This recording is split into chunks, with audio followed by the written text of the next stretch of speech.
Electrocast.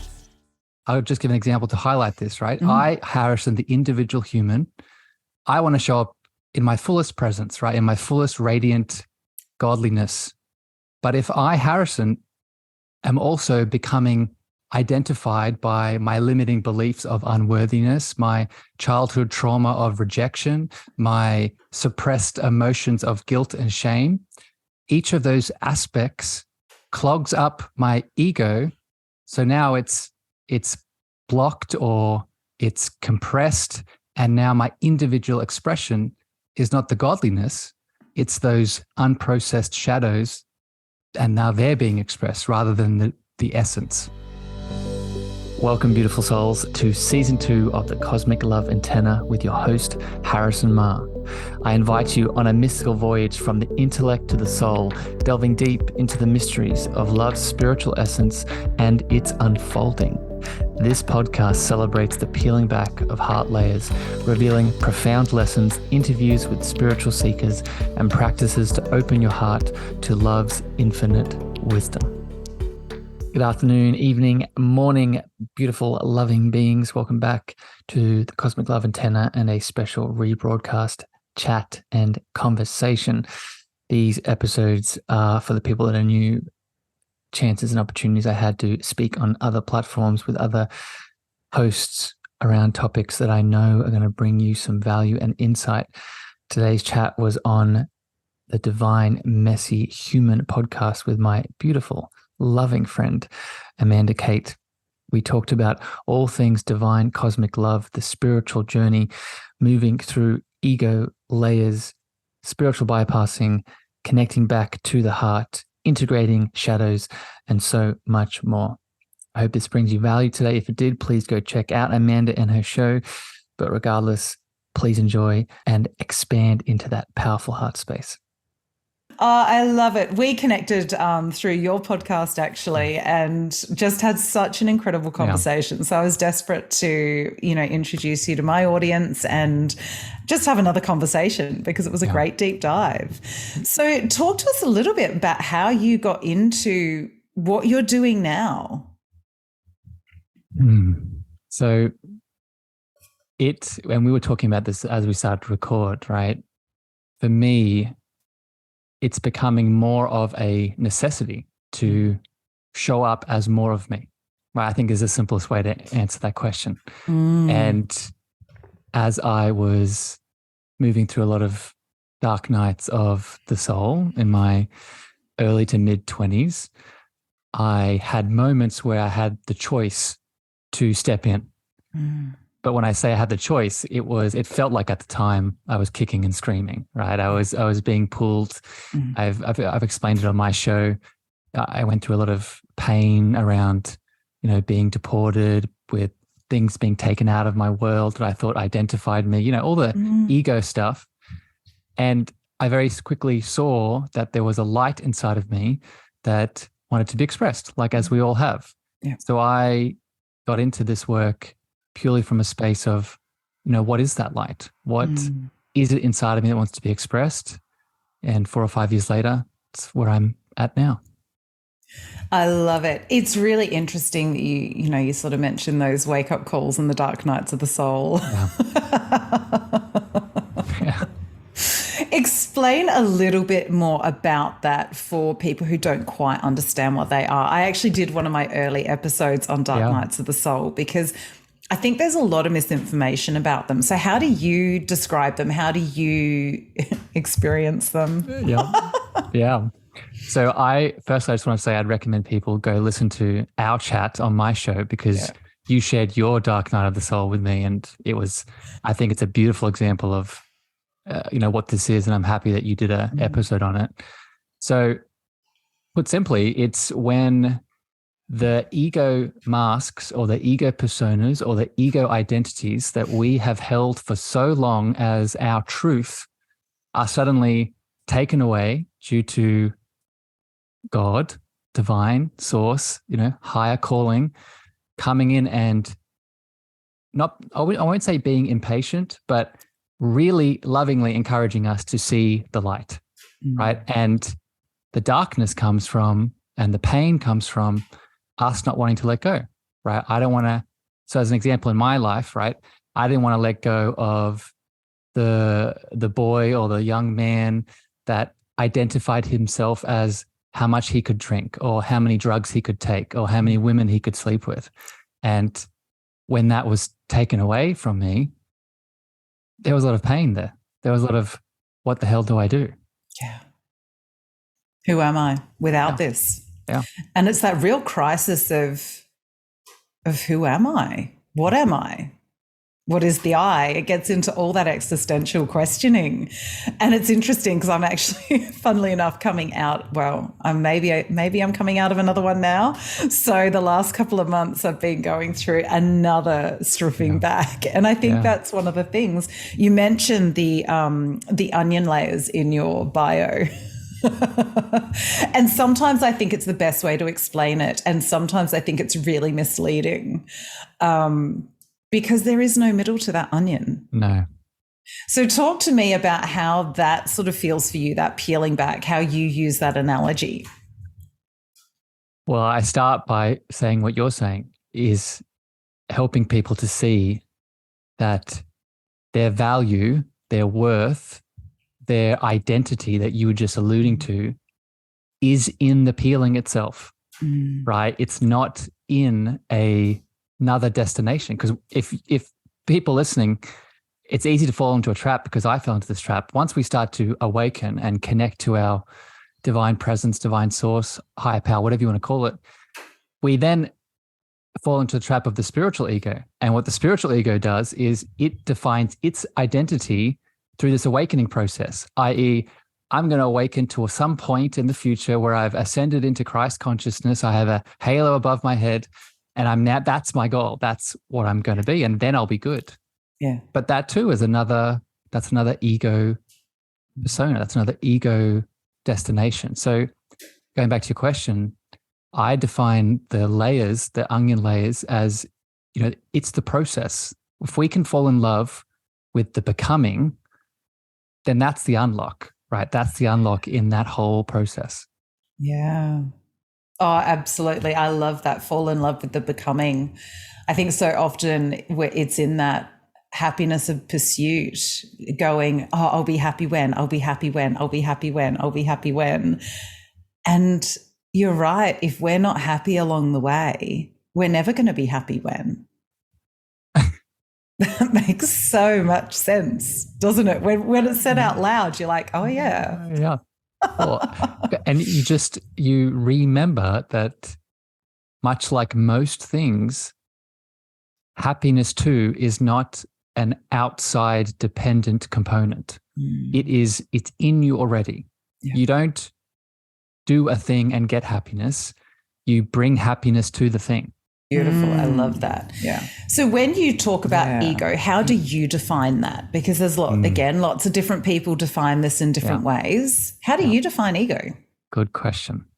Because I agree. I think, and I love all of the perspectives out there. I think they're all valuable in their own way. But for a newbie that's listening and you're new to this world, it can be so overwhelming. It's like asking, what is love, or what is the soul, or what is God, right? It's all We'll get to those. We'll get to those. So the ego, I would simply define as our individual identity, right? The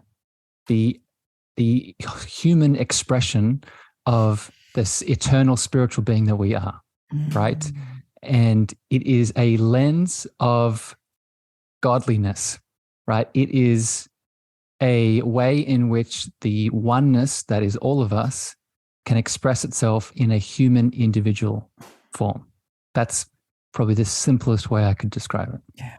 Yeah, I love that. For when we do the archetypal work, it's very much looking at it as that the ego is the personality, and it's the bit that helps us actually navigate this 3D world. Yes, that's important to hear, because in the spiritual world, there's so much talk around, I'm sure you've heard this, around we need to kill the ego, we need to transcend the ego, we need to punish the ego. And see, you got to where I was going next. Yep. Where are your thoughts on all of that sort of stuff? I mean, yeah, let's go. Let's go. Let's go. So my thoughts are it's not about the ego. It's about what we are filtering through it, right? In my book, as an example, right, I talk about the unhealthy ego, right? We all, most of us, myself included, right, we have an unhealthy ego. And what does that mean? It means that our individual self-expression is full of unintegrated, unhealed shadows that our divine expression of divinity, love, source, God, it's being filtered through the shit, right? So as I, Harrison, I would just give an example to highlight this, right? I, Harrison, the individual human, I want to show up in my fullest presence, right? In my fullest radiant godliness. But if I, Harrison, am also becoming identified by my limiting beliefs of unworthiness, my childhood trauma of rejection, my suppressed emotions of guilt and shame, each of those aspects clogs up my ego. So now it's blocked or it's compressed. And now my individual expression is not the godliness, it's those unprocessed shadows. And now they're being expressed rather than the essence. Oh, I love that description. I often think of it that same way. It's like we've got our main bit, but then there's all of these bits that we've kind of cut off and suppressed and hidden away and pretended aren't there or we're ashamed of, or all of those different things. And it stops us fully expressing and fully realizing. I know for me, I didn't know it was an unhealthy expression until I knew as well. And I think that's sometimes the hard bit, because then you look back and you're like, oh, crap. And the funny part is we know last.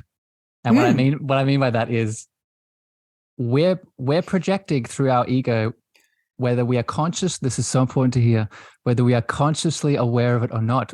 And that's the problem. Most of this unhealthy ego is unconscious.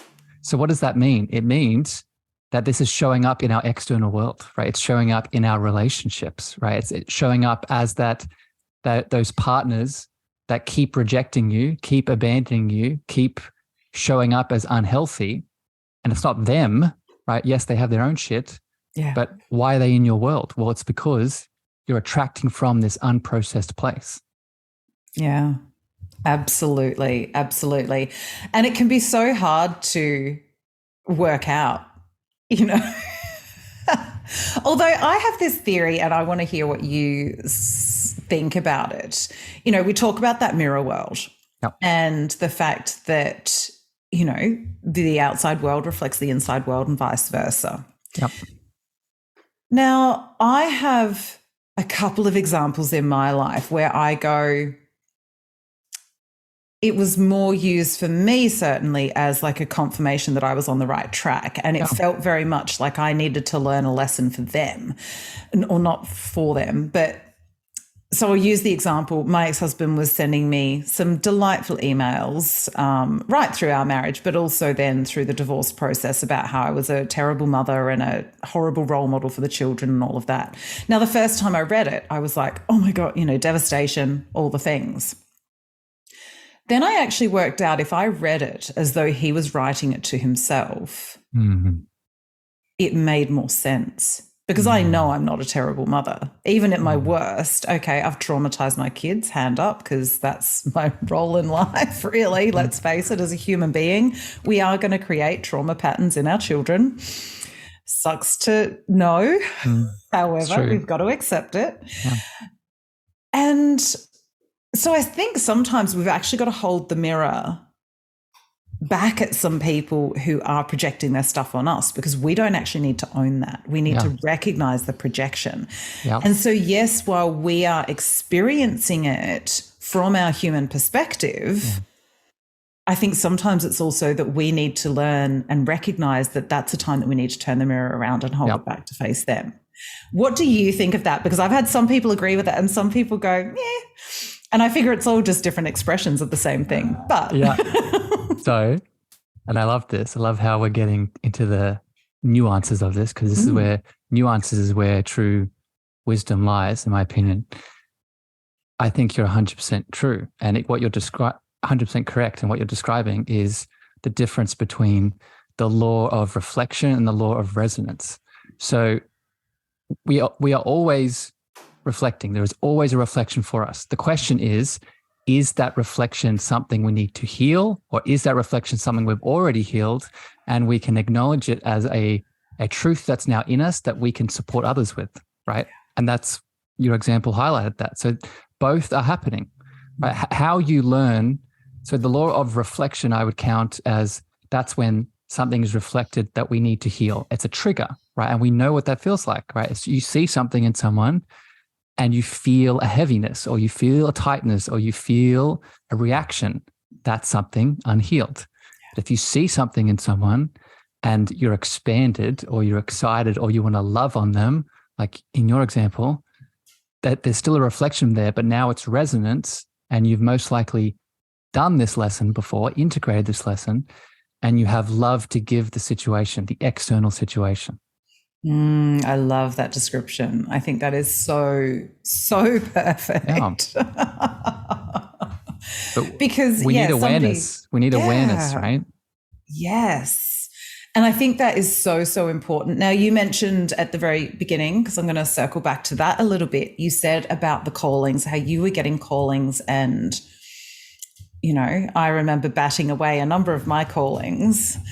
And what did somebody say? First, it's like a little pebble, then it becomes a rock, and then it becomes a boulder, and then it's a Mack truck. How did you experience your callings? How did you start to recognize they were callings? And finally, because it's always the last one, isn't it? How did you actually start acting on the callings? Yeah. Could listen to your laugh all day, my friend. So the word that comes up is fear, right? Fear is the answer to both your questions of how did I recognize and what did I do to step in? And when I say fear, what I mean is fear of the unknown, right? Fear of, this is not my comfort zone. This is not what I'm used to. This is not what's kept me safe and secure for so long. But at the same time as this fear, there is a pull, right? You asked me to define the ego, right?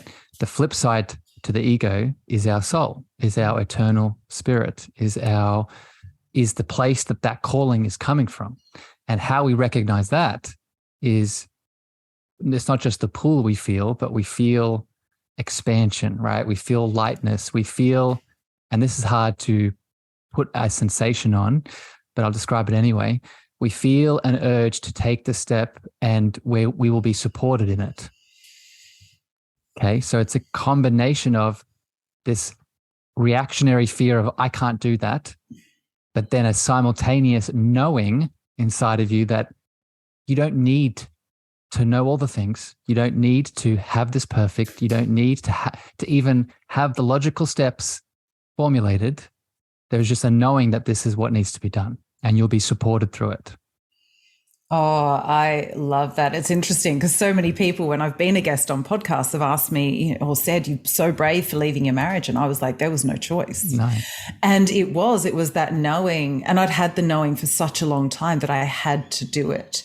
And eventually those steps just happened. It was almost like they were happening for me rather than me doing them, because it got to that Mack truck stage where you got to get out, chickie. There's no staying. So, And this is the distinction, just to throw some more terms out there for people.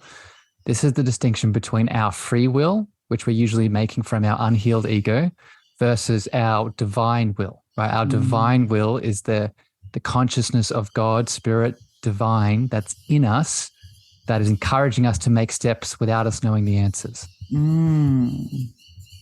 Yeah.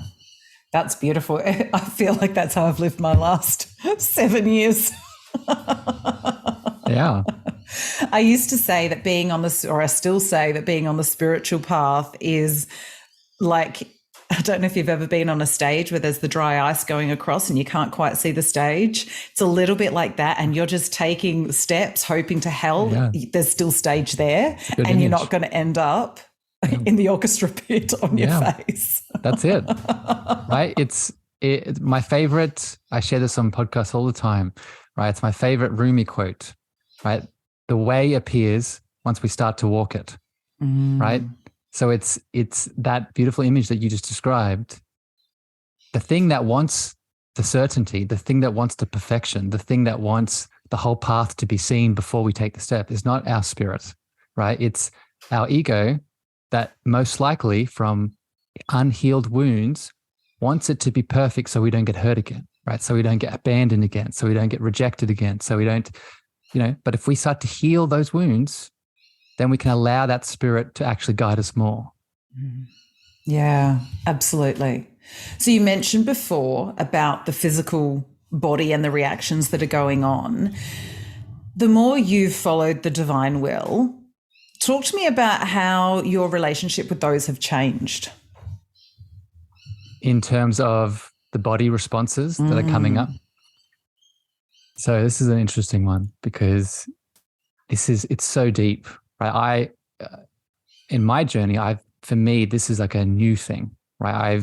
I have a lot of knowledge around it, but even I can admit that there's just so much depth to this sensitivity that starts to awaken. But I would describe it in a couple of ways. One, an awakening of something I refer to as your clear senses. Okay, and I'm not sure if you've started to talk about this yet on your show, but for the people new to it, your clear senses are, in the simplest way of describing them, are the spiritual versions of your main physical senses, right? So we have our seeing, our hearing, our tasting, our touching, our smelling, right? I would say we have a spiritual, non-physical version of those senses. So the one that people will probably be some awareness around is your clairvoyance, right? Seeing beyond the physical, or your clairaudience, hearing beyond the physical, or your clairsentience, feeling a lot beyond the physical. So for me, one of the things that's developed as I've allowed more of my divine will to dictate my path, I've got hits along those senses. So I'll give a very specific example.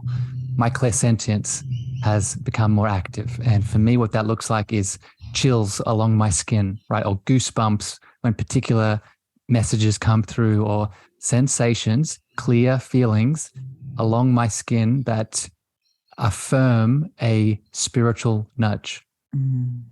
Yeah, I love that. And in terms of where you, I guess, direct your focus in terms of the unhealed bits, how do those sensations come through? Because obviously very, very different. Yeah, it is. But I would classify it as, if we go super broad, okay, because I want to make this as simple as possible to understand. Source, God, that is us, it speaks through expansion. It speaks through lightness. It speaks through softness. It speaks through bliss. It speaks through joy. Not source, everything else. So fear, pain, separation, all the things that those traumas are made of, right? Will speak through compression. Will speak through tightness. Will speak through heaviness. Will speak through denseness, right? So this will be unique to everyone, the nuances of it. But as soon as you start to connect to those two different categories, you then can start putting in, oh, I feel tight right now because I'm reacting from this past pain of abandonment, right? That's where I would start. Yeah, I love that. I think we need to be so present in our body to be able to feel both that past information and also the divine guidance that we're getting. And it's funny, people ask me for, the big things that are going to get them to notice this stuff quicker. And I'm going, breathing, becoming present, and doing less. And they're like, oh.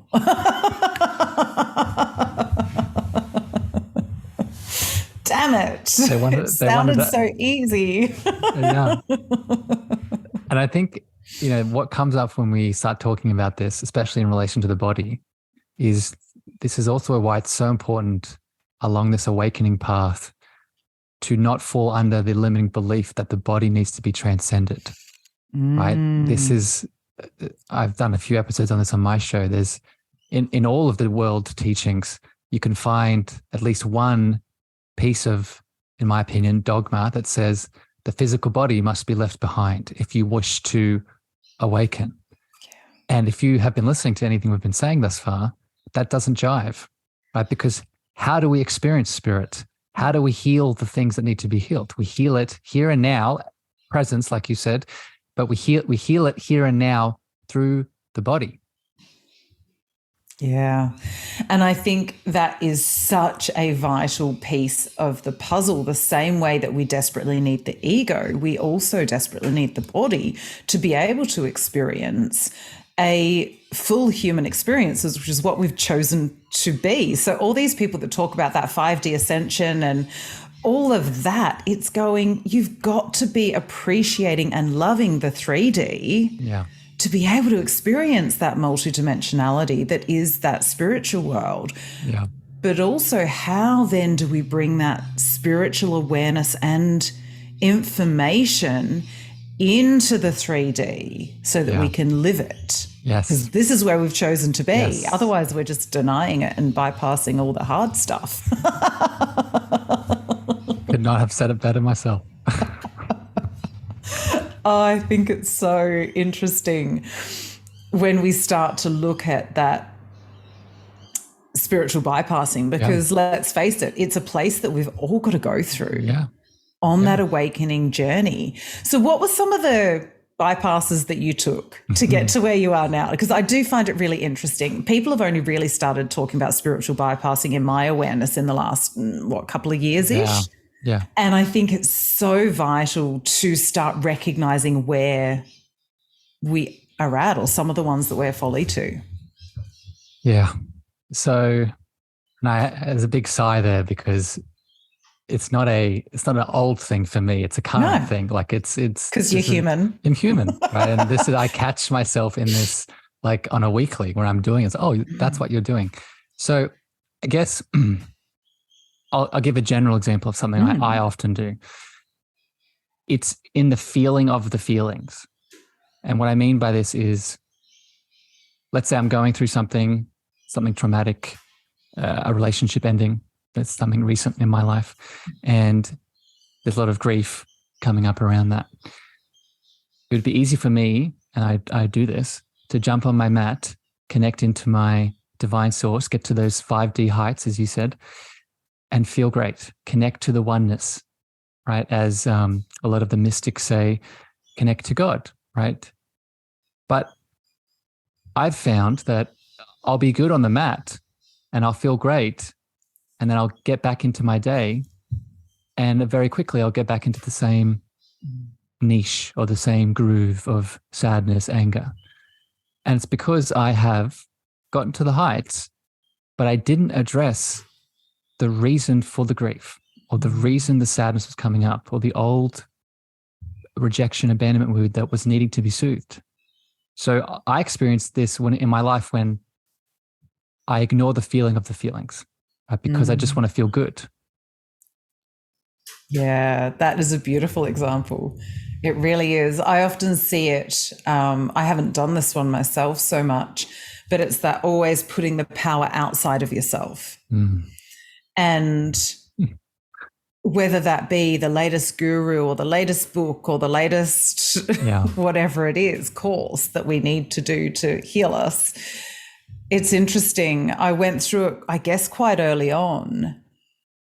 But I think early on I also smelled a bit of a rat in that area. And so I've not been as susceptible to that one. But I know there was certainly a time where I went through, I used to think of it more as that 4D space. You know, if you don't do spirituality the way I do, then it's not spiritual enough. Or if you don't do that type of yoga, you're not spiritual enough. Or if you're not vegan, you're not spiritual enough. Or all of those dogma kind of things that are out there. I know I fell prey to a couple of those. But it is interesting when we want to avoid the hard stuff. Yeah.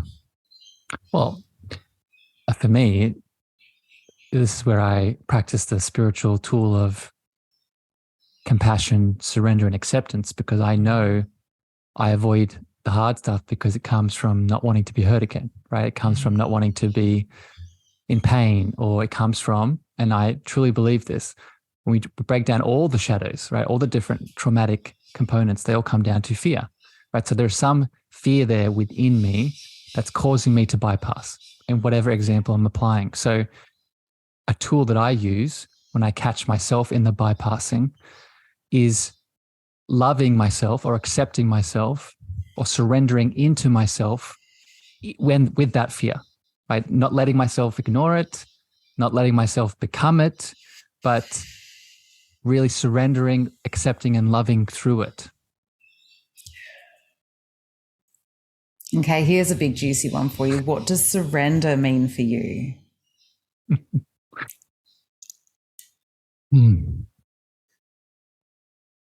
So I'll give a surface level and then I'll go deeper. So surface, it's very synonymous with letting go. So when I think of surrender, I also think of just fully releasing, just fully submerging and stopping of any kind of doing, which is the deeper answer.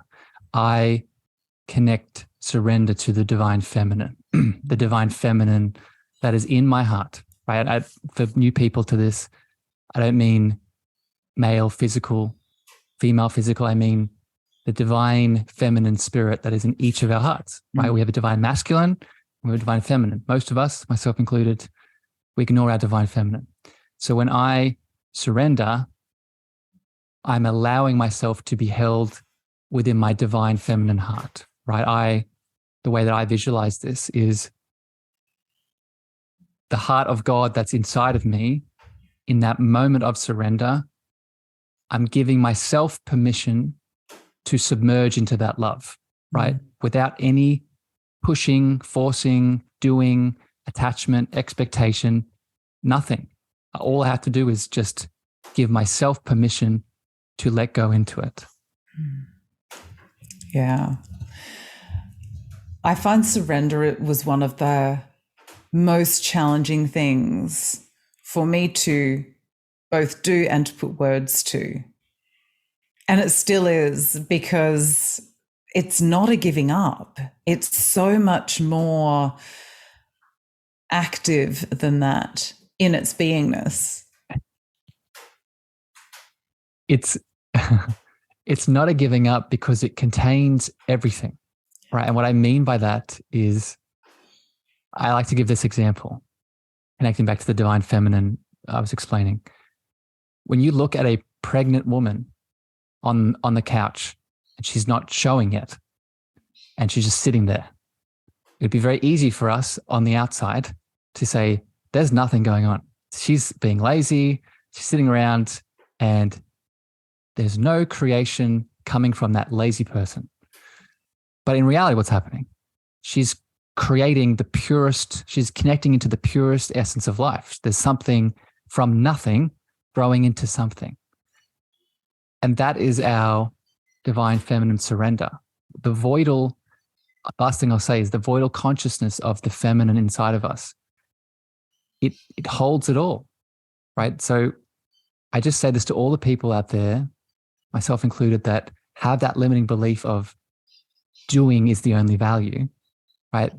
There's just as much value in the non-doing, in the surrender, in the feminine, as there is in the action.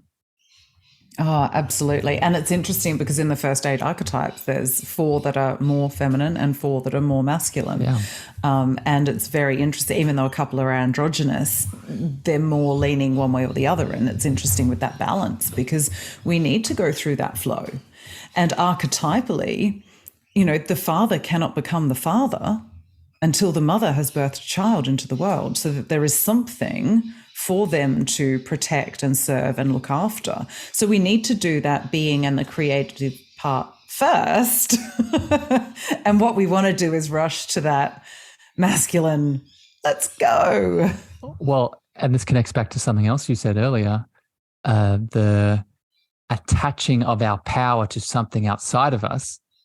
A lot of those limiting beliefs around only being valuable in the doing comes from a limiting belief in some way that there is a power outside of us that is marking us wrong or right. Right?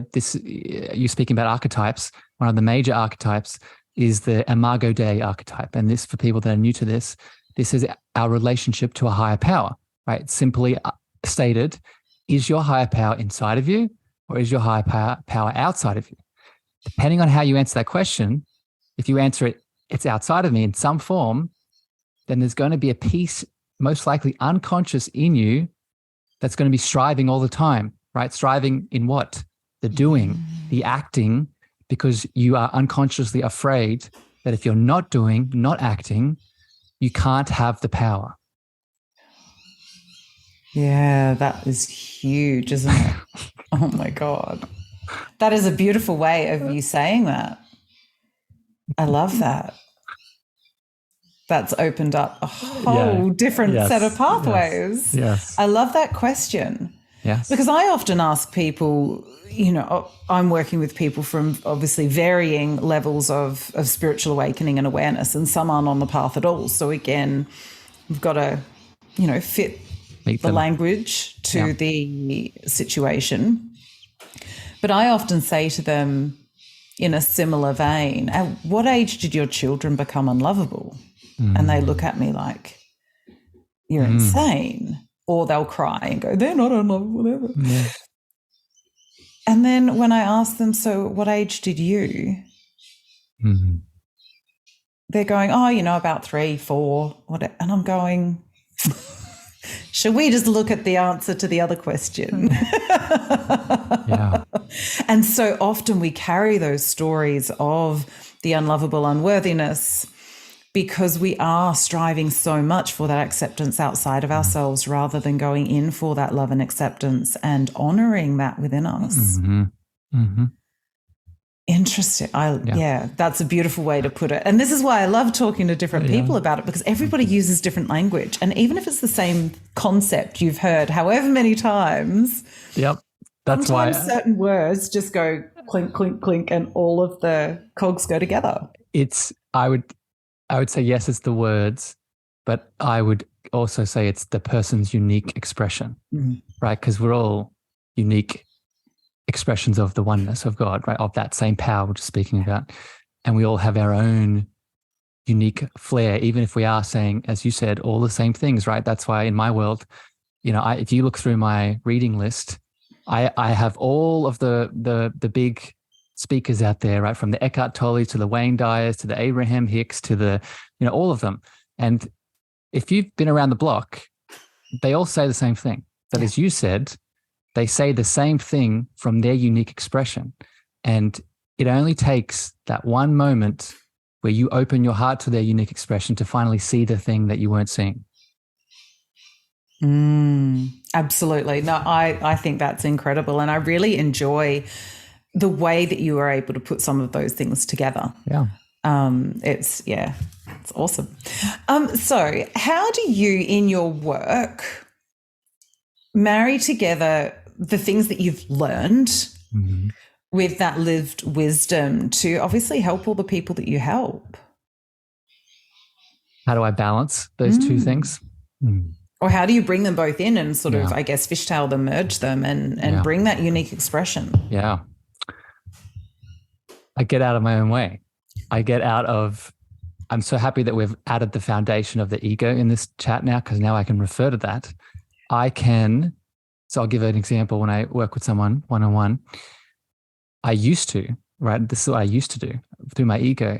I used to plan all the sessions out, and I used to, one day we're going to do this thing, next day we're going to do that thing, based off the teachers that I've learned from and the structure that they gave me. I was like, this is how I'm going to do it. And it worked and it gave results, but there was something missing. And the thing that was missing was me.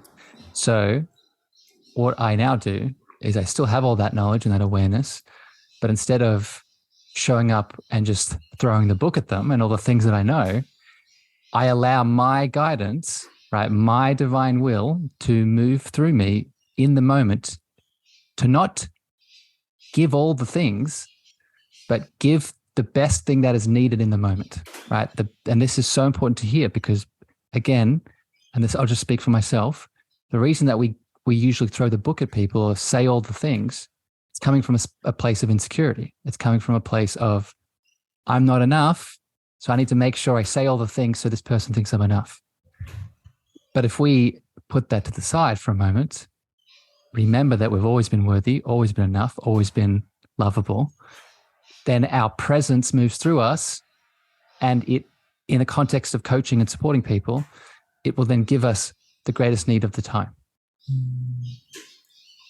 Yeah, it's funny. I remember after my early kinesiology sessions, I'd sit there and go, I didn't check this and I didn't do this and I didn't do that and I didn't do the other. And there was this whole list. And one day I was going, everything that was supposed to happen happened. Yeah. And that's all that needed to happen. Yeah. And if I tested everything I know on a client, they'd be here for weeks. And nobody wants that. Yeah. But it's really interesting, I think, and I like the way you describe that is that getting out of the own way to allow that channel to come through. I get a lot less exhausted these days when I work with people because I'm connecting into that divine source and not using my energy. My partner always goes, how do you deal with trauma all day when doesn't it exhaust you?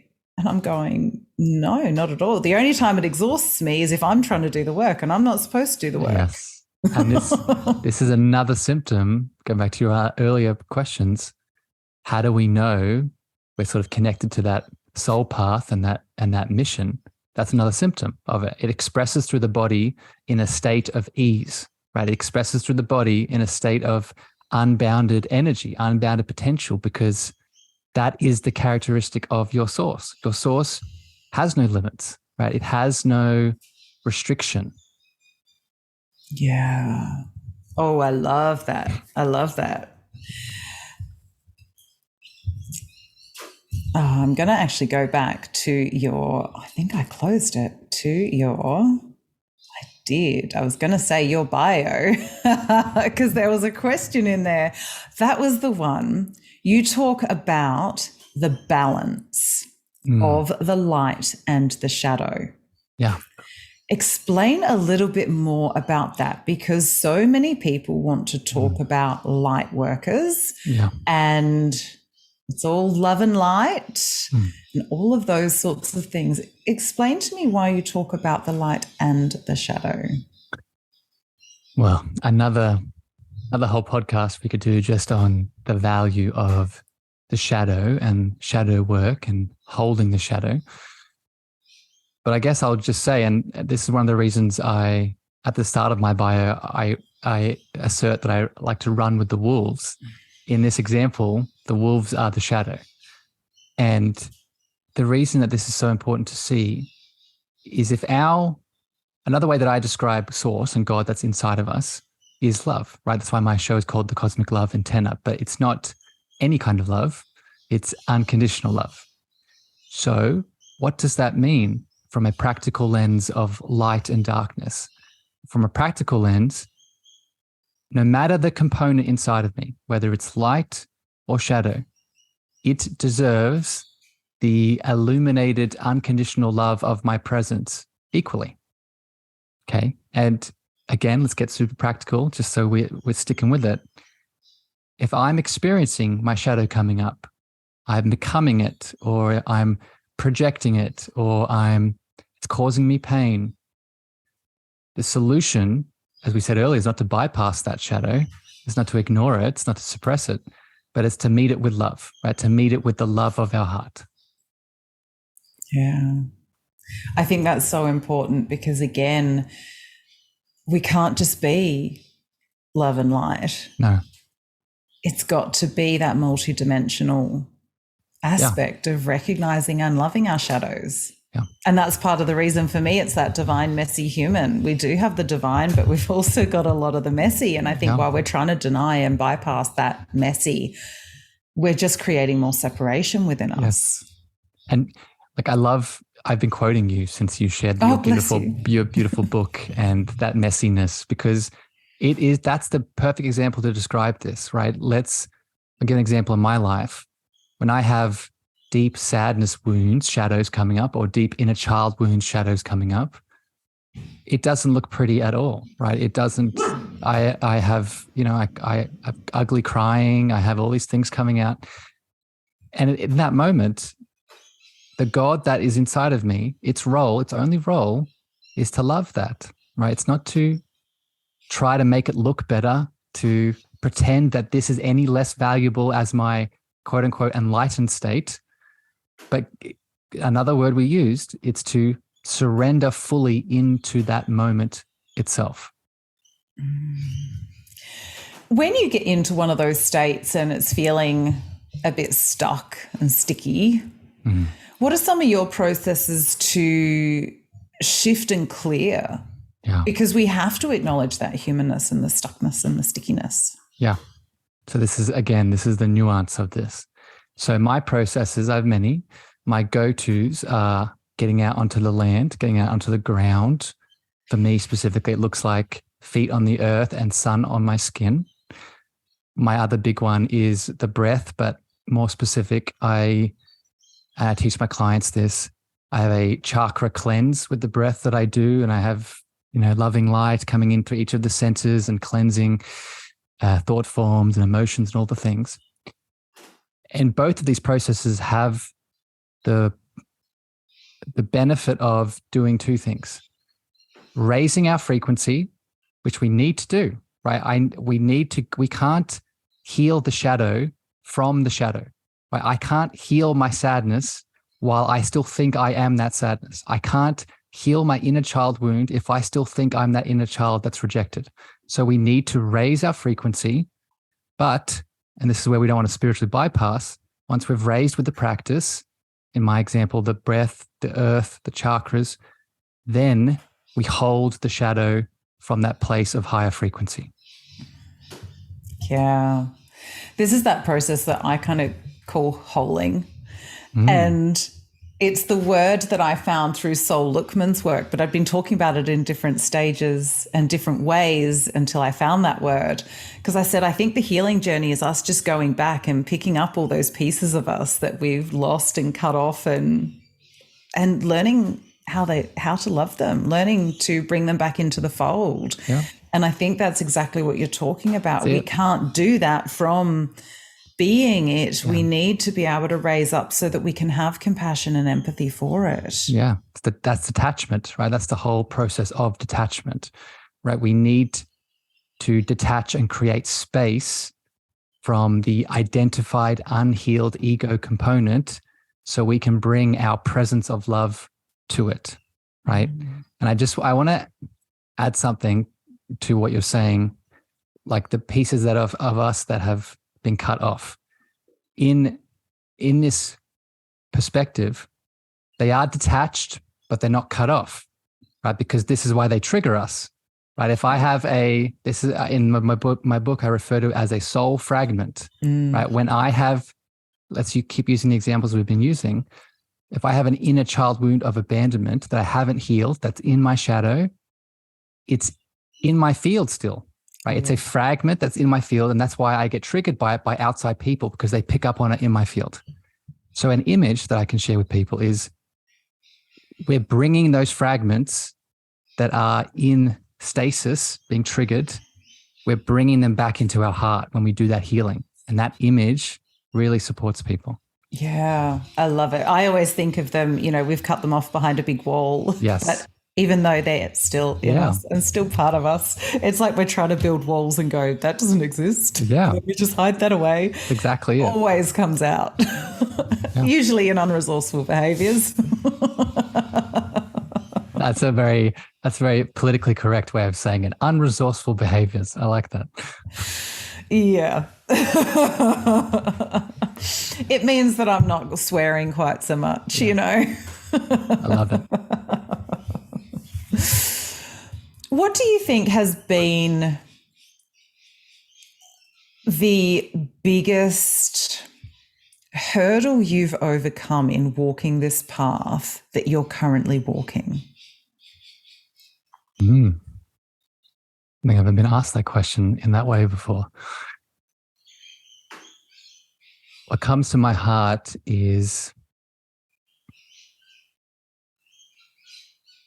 remembering that it's okay to ask for help. It's okay to ask for support. It's not just okay, but it's also not a weakness. Because without a whole big backstory, I grew up as a little boy that didn't suppress his feelings and his sensitivities and his emotional needs, because I was taught it was a weakness. I was taught it was unmanly. I was taught it meant I was broken or not fitting the mold.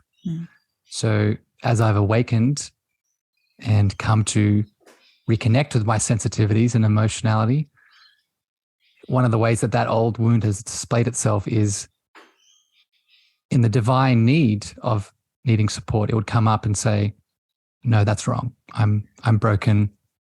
I'm going to be ostracized. So it's been a big process for me of really healing myself through that and allowing myself to be nourished by outside people and reminding myself that even though I'm a powerful spiritual being that has all the answers, I'm also, in your divine words, a messy human that doesn't know all the things and needs to be held from time to time. I love that you say that, because the way that I talk about prioritizing internal truth over external influence is very different from external support. And gaining the professional support and building, I tend to term that the internal scaffolding and the external scaffolding, having all the tools and knowing that we have the answers is beautiful. And also sometimes we need somebody to show us different perspectives on what we're going through, because we have all the answers and also we can't always access all the answers. Yeah, that's it. That's the eternal paradox, right? That's the ego, right? Where the ego is so vast, our identity is so vast, and it's so easily programmable, like in the negative way. Well, let's just not call it negative. Let's just call it's programmable. But most of us have it programmed negatively. So we truly do not know we truly don't know what we know, because outside sources have told us that. So even in that, we feel, but it's all negative. Outside sources are all negative. But if we can have a true divine light that knows the truth, that they're never giving you anything, they're just standing in their radiance so you remember yours, then we break through that illusion as well. Oh, that's a beautiful way to put it. Tell us a little bit more about your book, because you've mentioned it a couple of times and I want to know more about it, because when we spoke on your podcast, you were coming up to sort of finishing it. So feels like only yesterday. So my book, Your Cosmic Love Antenna, Define, Embody, and Emit Your Unique Frequency of Love, is based off a lot of the things we've been talking about here today, and it's based off my podcast at large and what I do in my coaching. And put simply, it's helping you connect to that inner power of love that you are, that unique frequency of love that you are, and then expressing it with the world, right? It's probably the Cliff Notes version of it.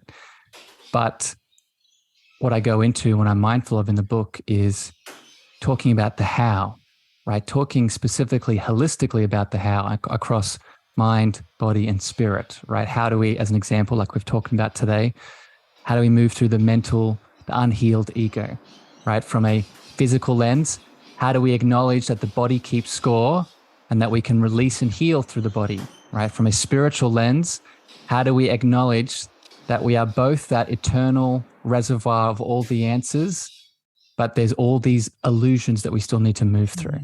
So in the book, I give all those answers. Oh, I love it. Sounds amazing. I am going to have to go on and buy my copy so that I can have a read, because it sounds incredible. And I know the work you're bringing into the world, because you're often on my socials. And so I love, Thank you, Amanda. I just love that you're shining your light the way that you are, because it's so needed right now. There was something else that you mentioned that you wanted to speak about, your book, and tell us a bit more about your podcast. Yeah, and poetry, if that's and okay. your poetry, yes, please. So the podcast, super quick. If you haven't tuned in, I had the beautiful Amanda on the show, and my podcast is basically just another expression of me with that same mission of pulling back all the layers to help you illuminate your inner light. And I talked to a lot of masters and also just express some of my teachings on it, and you can find it on all platforms. But my poetry is, I think, my newest creation at the moment that I'm so excited about. And I noticed after I released my book, I'm wondering if you experienced this, my friend, with your book. Once the tap was open, it just more started coming. So more creation started coming from the book. And the form that it was showing up in was poetry, right? I was just having that divine will direct me into, okay, now I need to spread my voice through poetry. And at the time of this release of this podcast, I have a lot of my poetry I'm releasing on my socials, and I'm actually launching a container where people can come experience the poetry in a new and exciting way. Oh, fantastic. I've actually read a couple of your poems on socials and they are phenomenal. I love them. Thank you, Amanda. They just hit me in all the right spots, which is exactly what I love. Thank you, Amanda. Yeah, I'm really enjoying the emotionality of it. Right? I think people have probably experienced this with any kind of poetry. It's a really good way to, we've talked about the shadow today, to alchemize that shadow back into love through the written word. Yeah. Oh, yes, I could soak in that. Another chat. I know there's so many little bits that I want to go off on tangents on. Next time. Yeah, absolutely. So talk to me a little bit then, and I know we've sprinkled it in throughout, but I always ask these two questions at the very end. What is your understanding of spirituality?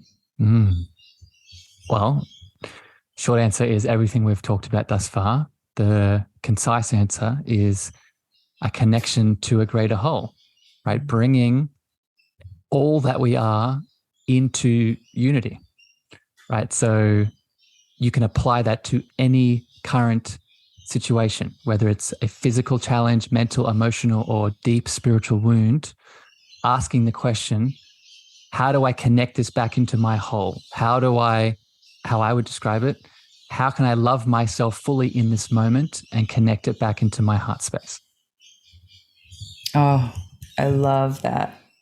And what does being a divine, messy human mean to you?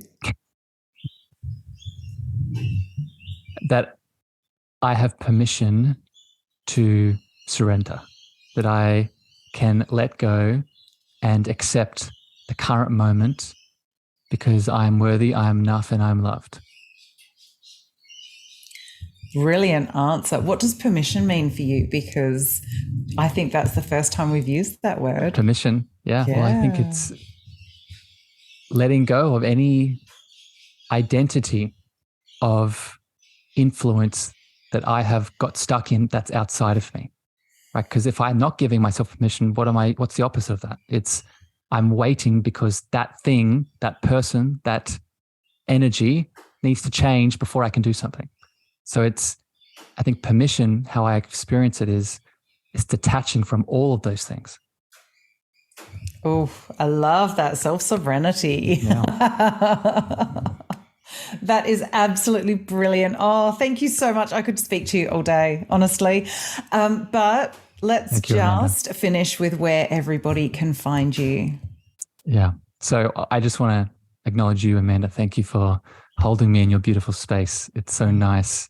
I felt this when you're on my show, but it's a different dynamic being then held by the person, right, in their own container. And I just feel so nice and juicy in many ways. So thank you for all that you are. Oh, thank you. You're welcome. People want to tune into my work, as you described before. You can check me out on social, Harrison Maher, Maher spelled MEAGHER. You can also go to my website, harrisonmaher.com. The Cosmic Love Antenna is the podcast and also the book that's available on Amazon. And reach out. I'm pretty accessible. Oh, fantastic. Thank you so, so much for gracing me with your presence. It has been an absolute delight, and I'll definitely get you back. Love you, Amanda. Talk soon. Love you too. Thank you for listening to the Cosmic Love Antenna with me, your host, Harrison. If you gained value or this episode hit your heart, please remember to share this out with a friend, a family member, or a lover. You can also leave your love over on Apple reviews and Spotify star feedback, and this helps me spread my frequency to more souls in need. Finally, if you want to connect with me deeper, want to reach out, interested in coaching, please follow me on Facebook, Instagram, TikTok, and LinkedIn at Harrison Maher, Maher spelled MEAGHER. PR. Sending you so much love.